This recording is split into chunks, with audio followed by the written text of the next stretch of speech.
নমস্কার, আমি পিয়াসা।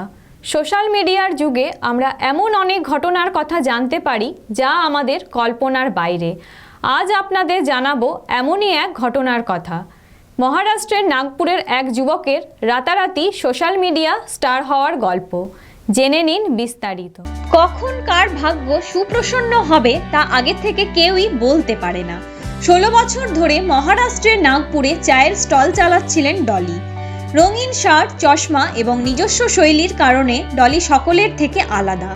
রজনীকান্ত স্টাইলে চা পরিবেশন করে থাকেন ডলি। অনেক সেলিব্রিটিও ডলির হাতে তৈরি চা খেতে ছুটে আসেন। মহারাষ্ট্রের ডলি চায়ওয়ালা নামেই পরিচিত ডলির চায়ের স্টল থেকে আয়ের পরিমাণও বেশ ভালো। বিশ্বের অন্যতম ধনকুবের তথা পঞ্চম ধনী ব্যক্তি বিল গেটসও ডলির চা খেয়ে তারিফ করেছিলেন। সম্প্রতি এক ভিডিও সোশ্যাল মিডিয়ায় ভাইরাল হয়েছে, যেখানে বিল গেটসকে ডলির চায়ের স্টলে গিয়ে 1 টি প্লিজ বলতে শোনা গিয়েছে।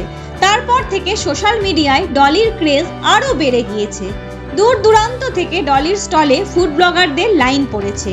ডলি কি টাপরি দিনে দিনে আরও বিখ্যাত হয়ে পড়েছে, যা আমাদের সাধারণ মানুষের জন্য অনুপ্রেরণা।